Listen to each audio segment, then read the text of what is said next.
Hello, I'm Jim Tompkins, founder and chairman of Tompkins International, and I'm here today to talk about VUCA, volatility, uncertainty, complexity, and ambiguity. The term VUCA was invented in 1987 by the U.S. Army War College. They invented the term as a result of the Cold War. This was a war between the Soviet Union and the United States, the East versus the West. It's called a Cold War because the two superpowers never actually fought. What there was is a series of proxy wars between the Eastern Bloc and the Western Bloc. There was the Berlin Blockade. There was the Chinese Civil War, the Korean War, the Suez Crisis, the Cuban Missile Crisis, the Czechoslovakian invasion, the Vietnam War, and the Afghanistanian War. While that was all going on, there was the space race, there was the Olympics, there was the Khrushchev versus Eisenhower, there's the Brezhnev versus Nixon battles.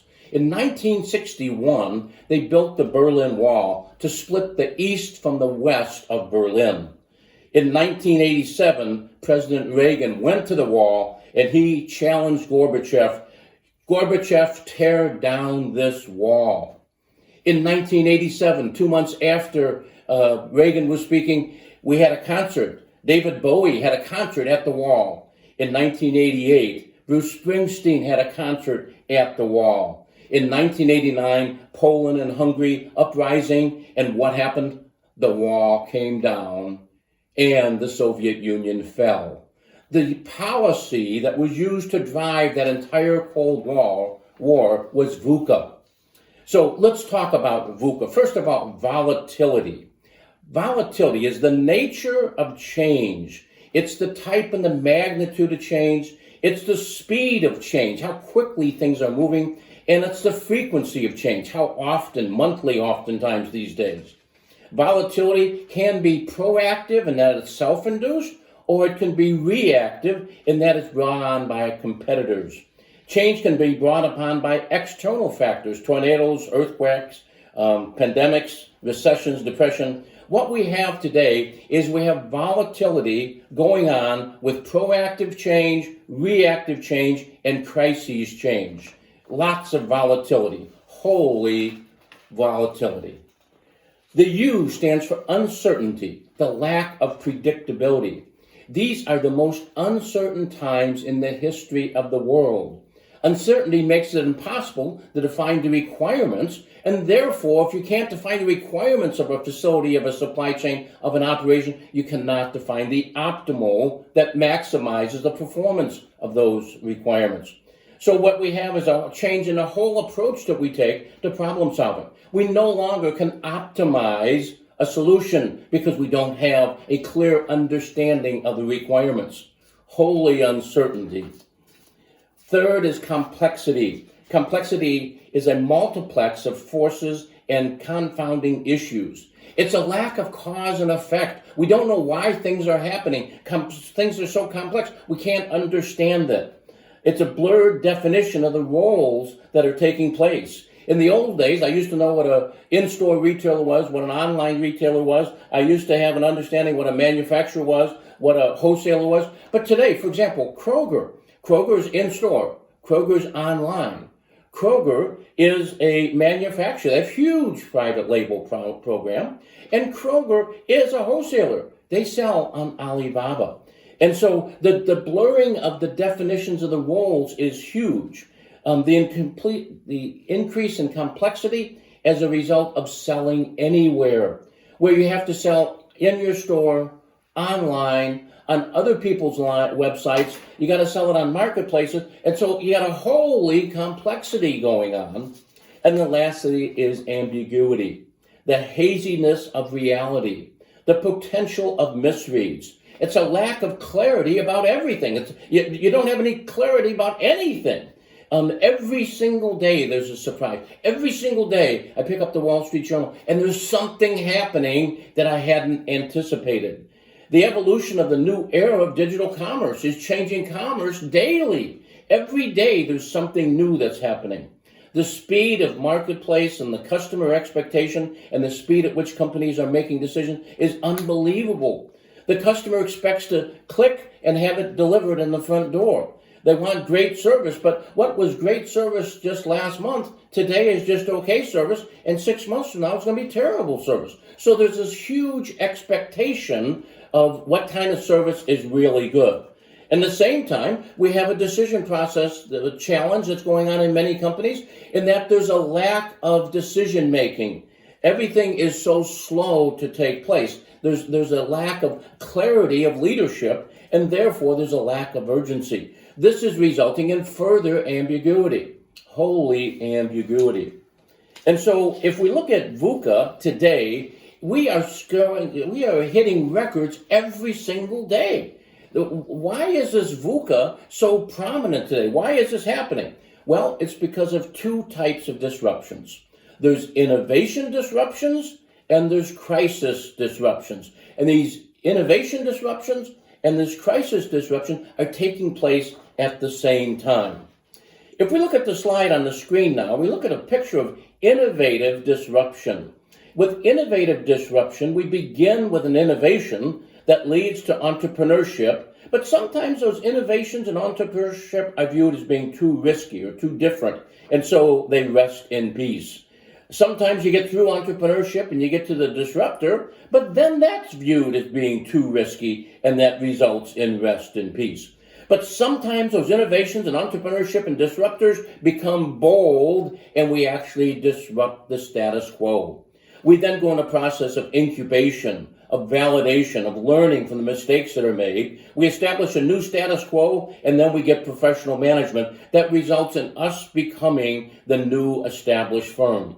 When firms become the new established firm, sometimes they say, let's not change anything. Let's keep doing what we're doing, and we're risk averse. That risk adversity results in a resistance to change, and once again back to rest in peace.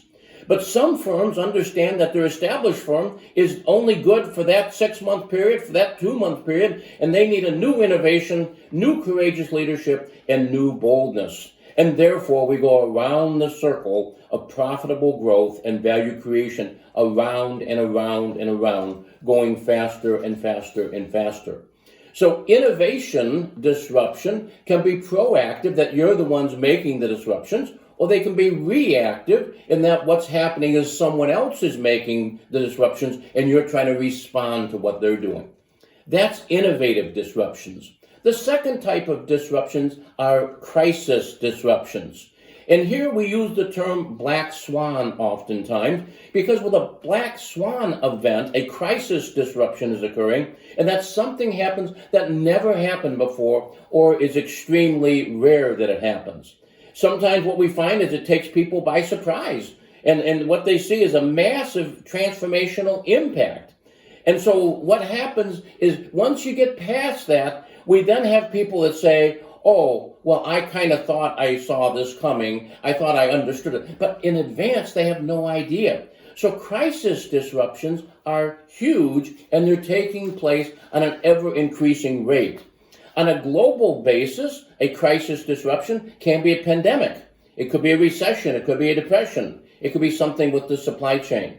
On a local basis, it could be a tornado. It could be an earthquake. It could be a tsunami. Or it could be a local issue on supply chain.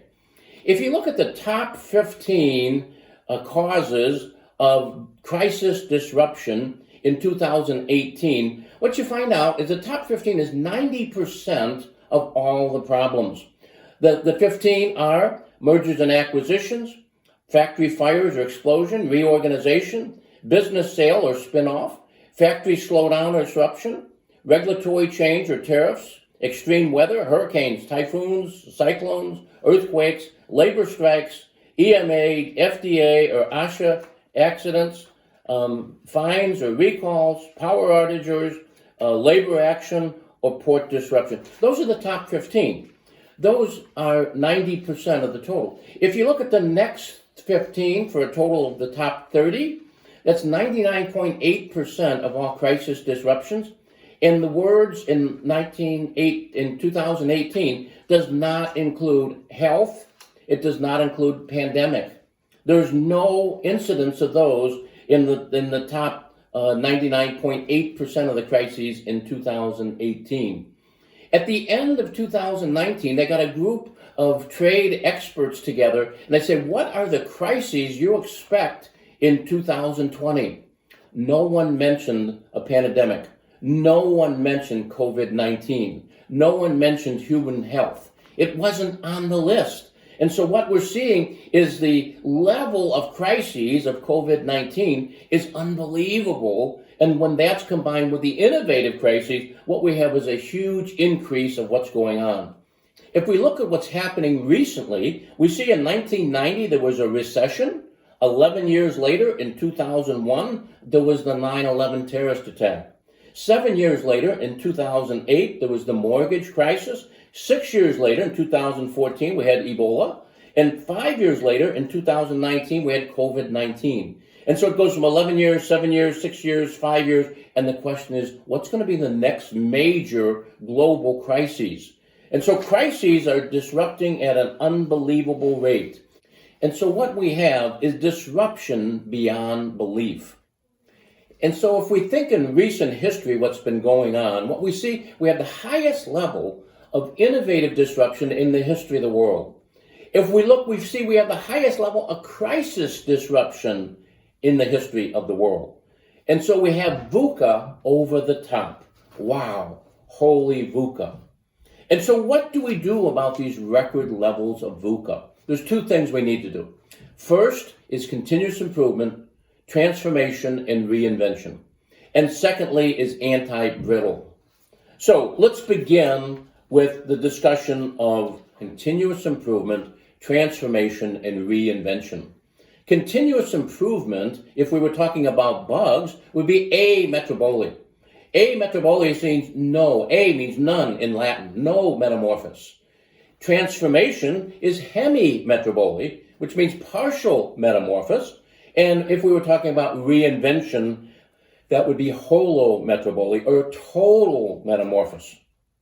And so if we're looking at examples for continuous improvement, ametrobolia, we would be talking about a baby ant that becomes an adult ant. There's growth, but there's really no change. The baby ant and the adult ant are the same. They're just larger. The adult ant is bigger. If we look at transformation, the hemimetrobolia, what we see is a grasshopper. We have a baby grasshopper that grows to be an adult grasshopper. And at first they look alike, but then when we look at it and say, wait a minute, the adult grasshopper has wings. If we cut the adult grasshopper open, we would find reproductive organs. And so what we find is it's a partial metamorphosis, it's a transformation. But then the reinvention is the caterpillar. You have this little dust-sucking worm that crawls around on his stomach in the dirt, that one night takes a nap. He wakes up from that nap and he finds himself in a cocoon. He eats his way out of the cocoon and he's a beautiful butterfly. There's a holometrobolia. There's a total metamorphosis. It's a totally different thing. You went from a little worm that crawled on the dirt that the kids said, oh, yucky caterpillar, and now you have this gorgeous butterfly that the kids chase and say, oh, beautiful butterfly. And so it's a total different metamorphosis, a totally different bug. And so if we look at this from the point of view of the circle of life for a company, we see that successful companies begin moving forward with an ametrobolia, a continuous improvement success story. And so they grow and they become bigger, they're more profitable, they're larger. And then they hit a hemimetrobolia phase, where if what you're doing is dealing with a disruption in product or service, and what you try to do is apply continuous improvement, you're not going to be able to handle that disruption. What you need is a transformation to have greater success. That greater success leads to a higher level of success, where you have a disruption in the business model. If the disruption in the business model is addressed by using continuous improvement or using transformation, you will go bankrupt. And when you have a disruption in the business model, you need to reinvent yourself for greater success. And so we move from continuous improvement to transformation to reinvention, and we cycle through that process. What's most important? Well, it depends on the opportunity, depends on the challenge. If we have a challenge which is continuous improvement needing, we do continuous improvement. If we need transformation, we do transformation. And if we need reinvention, we do reinvention. And so the first way we address VUCA is by dealing with continuous improvement, transformation, and reinvention. The next way we deal with the tremendous record levels of VUCA is with anti-brittle. The anti-brittle question that we need to ask is, should we be trying to establish an optimal solution, or should we be developing solutions that offer us a series of optional solutions, allowing us to adapt over time to the circumstances that occur? The answer is, we should be developing a series of optional solutions that allow us to adapt over time to the circumstances as they occur. We should be pursuing anti-brittle solutions. They're solutions that don't break. They're not brittle. They bounce. They have resilience. And so what we need to understand is that optionality is what we should be doing, not optimality. By allowing ourselves to look at an optimal solution that's going to last for a short period of time, but then have the ability to quickly pivot to another option. The requirement change, we pivot to another option. The requirement change, we change to another option. We now have optionality, where optionality is superior to optimality. That, given today's VUCA, is what we need to be doing. With VUCA today, what we need to be doing is looking at continuous improvement, transformation, and reinvention.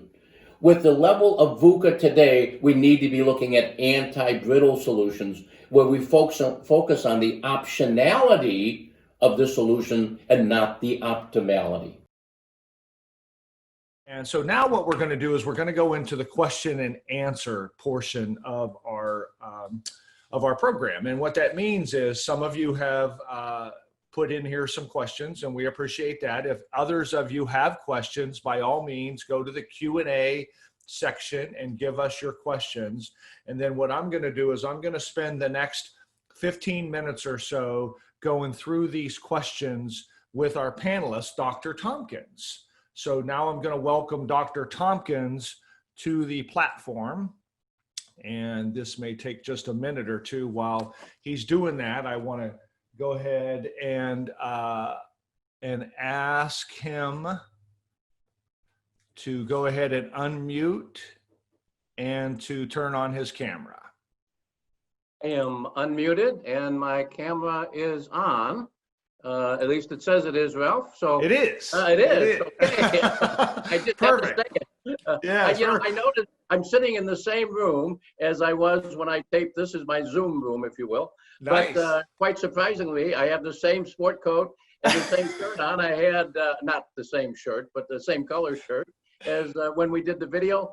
And Ralph, you're looking dapper today in your blue shirt and blue blazer as well. So we're very much in style. Well, I appreciate that. Well, you know, after I saw that video, I had to go change, right? I mean, I aspire, so that's why I'm trying to be like you. Well, I didn't see the video, obviously, because I dressed the same. I guess I dressed myself in the morning. We did the video as well. So great to be here, Ralph. And thank you. Great show you're putting on here. Well, and I got to tell you, it's a great presentation you gave. You and I have been working together now for a little over 5 years, and I'm always amazed with how well you can take something that's so complicated and you can disperse it so that every level of education and experience in the audience gets something out of it. And as a producer, I can tell you that is not easy. A lot of times producers will go after a certain segment of that audience, and you're really able to capture all of them. So I just want to say thank you and let you know how much I appreciate that as well. So during your talk, we have some questions, and I would love to just dig right into those because we've just got a short amount of time. So let's start with this question here. You said in your presentation that you give an example of innovative disruption as digital commerce, and an example of crisis disruption as COVID-19. Wouldn't either of these disruptions by themselves create a huge VUCA event? Oh, absolutely. That's a great question, Ralph, because if we look at the innovative disruption of digital commerce, it's literally changing the way we do business. And so business is totally different than it was, and that's occurring on an ongoing basis. But then in addition to that innovative disruption, we have this black swan that no one predicted, this pandemic, this COVID-19, that is absolutely creating a level of uncertainty that is beyond anything we've ever experienced.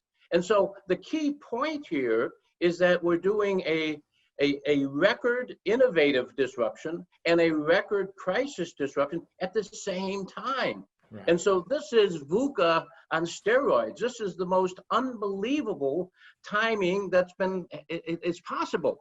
I began talking about VUCA 2 years ago when I was talking about the disruption that was occurring because of e-commerce. And then along comes the black swan of COVID-19, and wow, we have a VUCA on steroids.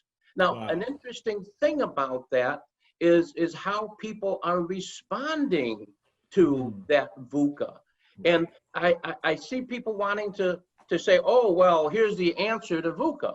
Well, there are some thoughts that we can talk about, like optionality and agility and so forth, as we covered in the video. But you have to look at each company separately. And so what I've started to do is I've started to look at a company from the point of view, where were they last December? And there I can very simply say they're doing well or they're not doing well. And then I look at where are they today? Where is their industry group? And you're either a have or a have not. Right. So for example, there's a category I call boom to boom. So boom means in December you were doing well. And boom means you're in a have category right now in the middle of COVID. And so an example of a boom to boom would be Walmart.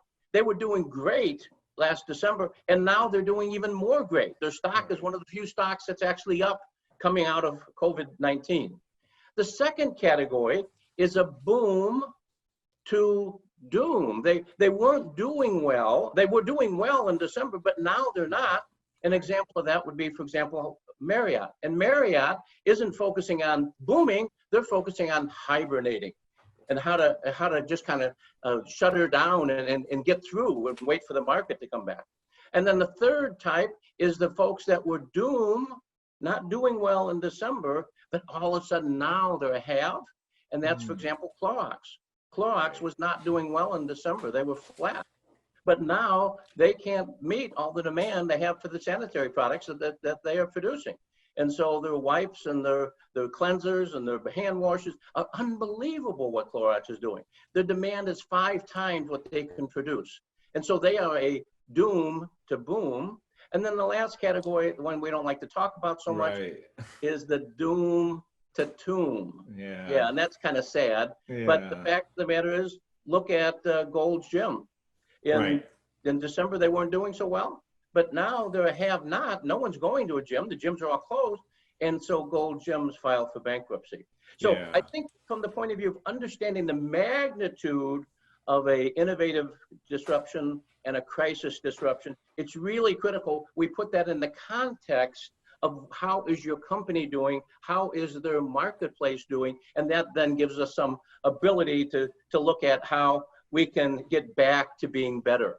And that's what we want to make sure we think about when we look at that level of disruption at VUCA that's taking place today. Right on. Yeah, no, and I appreciate you saying that. I'm going to coin this phrase for you, and I mean this sincerely. You know, in the past, you know, we had the good to great that became famous. I believe you're going to take us from great to better. Amen. So here we have a question. It says, any thoughts on organizational change needed to accomplish the optionality that you referred to? Oh, good question. I've been working on that one because there's, it's foundational. You know, when you read a basic book on leadership, one of the first things a leadership book tell you, make sure you have the right organization and they have the right people in the right seats. And so I think this question needs to be, what is the right structure? And then what is the right people to put in those places? The structure needs to be quite a bit broader in that we don't want to have a guy that's running transportation and have another guy that's running inventory and have another guy that's running procurement, have another guy running sourcing. What we need to do is we need to make sure that we bring those all together into an overall supply chain view. We need to do the same thing on marketing and sales. And so we need to have a much more integrated organization so that we can respond quicker to the disruptions that are occurring to us. And so I would say, what is your organizational weaknesses with respect to agility? Identify where you are least responsive, identify where you have the least agility, and those areas are areas that you have to broaden the responsibility of the people taking control. And so you really need to make that happen. Then from the point of view of what types of people should fill those greater agile, broader based functions, you need to have people that are nimble. You need to have people that are not afraid of going after the sacred cows, that are not afraid of shaking the boat a little bit. I think what we need to do is have people that are aware of the fact that change is going to occur at a pace like we've never seen before. I hear people talk about going back to the normal. We're never going to go back to normal. Normal is history. In fact, I hear people talk about, well, we're going to go to a new normal. Well, certainly we will, but that new normal is going to be limited, and that what we're going to really see is we're going to have the next normal and the next normal and the next normal and the next normal. So we need to have people that are able to go with the punches and to be able to respond to the requirements that are filling the needs today. So the guy that's been working for you for 30 years and doing a great job, doing the same thing, they probably need to be put in a totally different position, because we don't want to do it the same old. The same old is old. We got to get rid of it and get on with the new. No, I agree with all of that. And I'm certainly not trying to make light of where we are as a country right now, but I started up Omnichannel Productions in 2009. You remember where we were then? Yeah. That was the last mortgage crisis. Yep, yeah, another black swan. So I kind of feel a little bit at home here. So we'll see if I can prosper as much as I did the last time coming out of this one. Another question that came in that I really like is because it brings up a topic or an area that I would love to hear from you because of your experience. And that is, do you expect more companies to leave China as a result of this pandemic? Well, I think there's two parts there. There is the political side of the fairness of the relationship and so forth, and I'll leave that to the politicians, and I'll stay free of that. But that is an important ingredient. No, it is for sure. Yeah. And in fact, in these days where we have lots of people talking about restarting the economy, and when you hear the politicians talking about it as if the federal or the state or the local mayors are in control of something, they can lift the stay-at-home orders, they can lift the non-essential business orders, they can lift the orders, but lifting the orders does not restart the economy.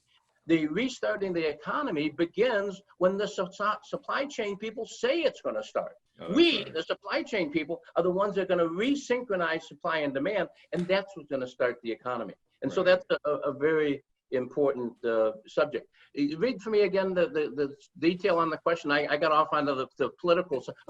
The China thing. Okay, yes, I got it. Yeah. So the thing with China, there is going to be companies that are going to want to de-emphasize the volume of product they're buying from China, because what that does is that gives them a lack of resilience. You're putting all your eggs in one basket. We learned when we were 5 years old, don't put all your eggs in one basket. But what we have done, mostly because from a cost point of view, we have continued to go back to China. Back when the tsunami hit Japan in 2011, we said, we're going to do a better job of having multiple sources. We're going to diversify those sources. Well, then the financial people got involved and said, well, we can save 6 cents if we do this. We can save 2 cents if we do this. And we got hung up on that. And now what we've done is we've put ourselves into a very difficult position. So our company is going to be leaving China? Yes. And I think what we're going to have is mandates coming down from the CFO and the CEO that are going to say, we want to take 30% of our sourcing out of China and put it in another location so we can minimize that risk. I think that's going to happen. I think it's a big, big, big opportunity for us.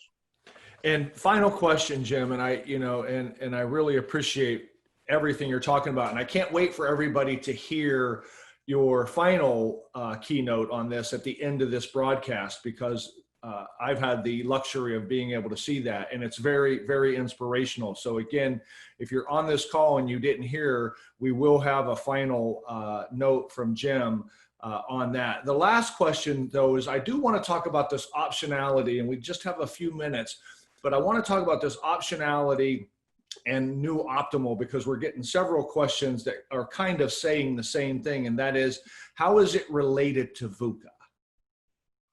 So great. Oh, wow. You did well on summarizing some questions there, Ralph, because yeah, that's a big one. VUCA creates uncertainty. Uncertainty says you have a hard time predicting what the future is going to be.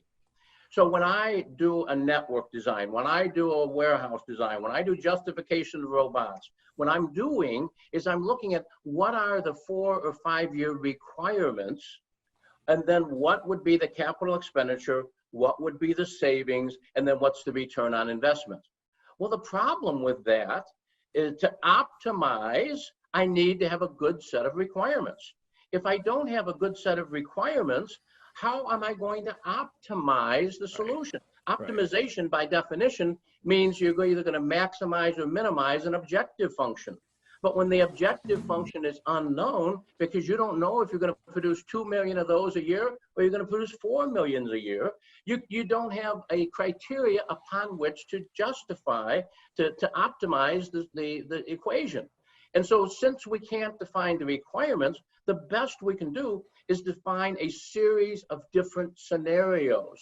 And those different scenarios, we can define an optimal solution for this scenario, an optimal solution for this scenario, and so forth and so on. And then what we need to do is have those options available to us. We then need to have timely information through a real-time visibility network so we can really see what's happening to us, and then we can pivot from this scenario to this scenario. And then something's going to happen, and we want to go back to this scenario. And so we want to have optionality so that we can pivot between the optimal solution for that short time frame within which we need to operate. And so that changes the way we design and plan supply chains. And so it's a big, big deal. That's fantastic. Well, I can't tell you how much I have learned just in the few minutes we've been on this call.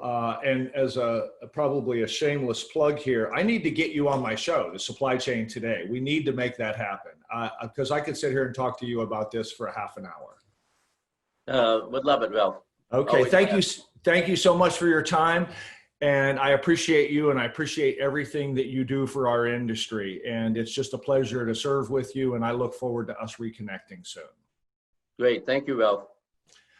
Now what we're going to hear is we're going to hear Jim talking about a summary of his talk that he just went over. This is important, and I've had each one of the presenters do this on purpose, because I wanted to have a condensed version of what you heard so that you would be able to hear it, have a discussion about it, and then hear it again. I hope you appreciate that, because the speakers, the presenters, have taken some real effort in order to do that. So with that, I would love for you to now listen to Jim Tompkins' summation. I have a 4-point VUCA summary. Number 1, dealing with VUCA, innovative disruption and crisis disruption today demands boldness, innovation, agility, and persistence. 2, VUCA is a high-stakes game. If you do well in times of VUCA, you will be very successful.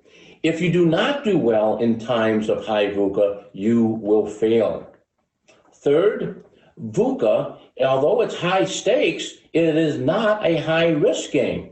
In fact, high risk is totally the opposite. It's not dealing with the disruption cycle. It's not dealing with crises, but rather being risk averse and embracing business as usual. That is what is really high risk, is embracing business as usual. 4th, The process of changing the world is by working at an innovation, by handling a crisis at a time. You deal with innovation, you deal with crisis, and you will have an opportunity to change the world. As a follow-up to my VUCA presentation, I want to talk about something new, VUCA 2.0. Now, I didn't invent VUCA 2.0. It was invented by Bill George, a senior fellow at the Harvard Business School. And what he did is he came up with VUCA 2.0 as a remedy for VUCA. Here, he uses VUCA again, but VUCA 2.0, the V stands for vision, where what you need to have to solve VUCA is VUCA 2.0. You need to have vision, which is having the right strategy, the brand, the culture, the organizational structure, the right people, and the alignment of the staff, the suppliers, and the customers to come together to have a shared vision of how we're going to address VUCA. The U in VUCA 2.0 stands for understanding. So instead of uncertainty, we have understanding. And there's two things we need to understand. We need to understand the business requirements, and we need to understand the financial requirements. Business requirements is, what is our unique selling position? What is our value proposition?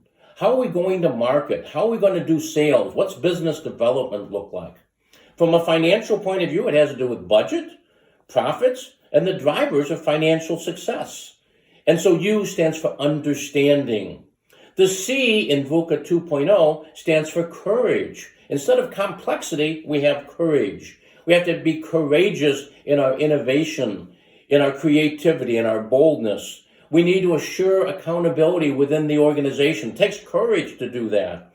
We have to dismantle complacency, and we have to establish a sense of urgency.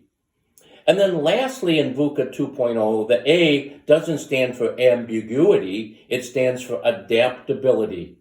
The ability to do continuous improvement, to do transformation, to do reinvention. The ability to be anti-brittle, to provide optionality in our solutions, to be agile, to be flexible, and to be able to refine the process as we go. So VUCA 2.0 is an antidote to VUCA. I suggest you think about vision, understanding, courage, and adaptability.